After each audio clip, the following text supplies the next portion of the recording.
சத்தியம் தோற்பதில்லை, நிஜம் கி முகர்ஜி கெலிப்பு. அதாவது யூடியூப்ல எப்படி ஈஸியா பணம் சம்பாதிக்கிறது அப்படிங்கறத நம்ம இன்னைக்கு பார்க்க போறோம். கபாலி படம் இன்னைக்கு ரிலீஸ் ஆயிருக்கு. அந்த படம் நல்லா இருக்கோ நல்லா இல்லையோ அது ரெண்டாவது. ஃபர்ஸ்ட் ஆஃப் ஆல் வந்து இப்ப நம்ம நல்லா இருக்கு அப்படின்னு சொல்லி ரிவ்யூ பண்ணோம்னா அந்த ரிவ்யூ 10 பேர் பாக்குறாங்க. அந்த பார்த்த 10 பேரும் 15 பேர் கிட்ட போய் நல்லா இருக்கு அப்படின்னு சொன்னாங்க அப்படின்னா அந்த 15 பேர் நேர தியேட்டருக்கு போயிருவாங்க. சோ வந்து அந்த 15 பேர் நம்ம வீடியோவை பார்க்க வர மாட்டாங்க. அதனால நம்ம என்ன பண்ணணும் அப்படின்னா அதை பத்தி தவறான விமர்சனங்கள் நம்ம சொல்லும் போது 15 பேரும் தியேட்டருக்கு போக மாட்டாங்க.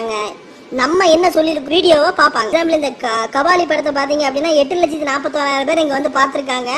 இந்த 8,41,000 வியூஸ்க்கு யூடியூப் எவ்வளவு பணம் கொடுக்கும் அப்படின்னு சொல்லி நம்ம இதுல கால்குலேட் பண்ணி பாத்துக்கலாம். அப்ராக்சிமேட்டா ஒரு 1 லட்சம் ரூபாய் வரும் நம்மளோட இந்திய மணி. பண்ணும்போது இதுல என்ன ஆகுது அப்படின்னா நம்ம ஃபர்ஸ்ட் வந்து நமக்கு பணம் கிடைக்குது, ரெண்டாவது நம்ம பிரபலமாகறோம், நம்மளை பத்தியோட ஒரு டாக் வந்து நம்ம என்டையர் சொசைட்டிக்குள்ளேயும் இது ஒரு வாரம் கழிச்சு மன்னிப்பு கேட்கிற மாதிரி ஒரு வீடியோவையும் நம்ம ரெடி பண்ணி போடுறோம். அப்படி போடும்போது என்ன ஆகும் அப்படின்னா இப்போ இருக்கிற நெட்டு தமிழ வந்து அவனோட போராட்டத்தை எல்லாம் ஆன்லைன்லயே முடிச்சிருவான். ஸோ நம்ம எதுக்கும் பயப்பட வேண்டிய அவசியம் கிடையாது.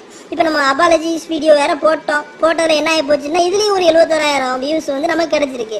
ஸோ ஏறக்குறை எதையும் கால்குலேட் பண்ணி பார்த்தோம்னா இது ஒரு 25,000 வருது. ஸோ வந்து ஒரு படம் வந்து நமக்கு 1,20,000 ரூபாய் கொடுத்துருக்கு அப்படின்னா வாரத்துக்கு கிட்டத்தட்ட 15 படம் வருது. ஸோ எவ்வளவு சம்பாத்தியம் பண்ணலாம் அப்படின்னு சொல்லி நீங்களே பாத்துக்கலாம். இதுல ரொம்ப ரொம்ப முக்கியமான விஷயம் என்ன அப்படின்னு சொல்லி பாத்தீங்க அப்படின்னா எந்தெந்த நடிகர், எந்தெந்த நடிகை கூட, எந்தெந்த டைரக்டர், எந்தெந்த நடிகை கூட டெய்லி படத்து கிடக்கான்னு சொல்லி எனக்கு தெரியும் சொல்லி ஒரு ட்வீட்டை போட்டேன். இப்ப பாத்தீங்க அப்படின்னா மக்கள் அதை பத்தியே பேசிக்கிட்டு இருப்பாங்க. நம்ம பண்ணிட்டு இருக்க வேலையை பத்தி நம்ம யோசிக்க மாட்டான். சோ இப்படி எல்லாம் அவங்களை வந்து நம்ம டைவர்ட் பண்ணி விடணும். நம்ம எதையாவது ஒண்ணு சலம்பிக்கிட்டே இருக்கணும். சலம்பி ட்வீட்டை போட்டு அவங்களை குழப்பிக்கிட்டே இருக்கணும். நம்ம பணம் சம்பாதிக்கிறத பத்தின சிந்தனை அவங்களுக்கு வரவே கூடாது. ஆனா அதுல குறிப்பா நம்ம பார்க்க வேண்டியது என்ன அப்படின்னா நம்ம சூஸ் பண்ற பெர்சன் ஆஸ்கார் ரவிச்சந்திரனை பத்தி நம்ம போட்டிருந்தோம். அவர் வந்து சின்ன பொண்ணை மேரேஜ் பண்ணிருக்காரு, இன்னும் அவரோட மேரேஜ் காஸ்ட் 100 ரூபாய் தான் அப்படி இப்படின்னு சொல்லி அவருக்கு நம்ம கிட்ட வந்து ஏன்டா அப்படி போட்டேன்னு சொல்லி டைம் இருக்காது. அவர் நம்மளை பத்தி அவர் யோசிக்கவே மாட்டாரு. சோ இந்த மாதிரி வந்து யார் அடிச்சா திருப்பி அடிக்க மாட்டாங்களோ அவங்களை சூஸ் பண்ணி அவங்களை பத்தி ஏதாவது ஒரு கமெண்ட் நம்ம போட்டு விடணும். அப்பனா தான் நமக்கு சேதாரம் இல்லாத செய்கூலி கிடைக்கும்.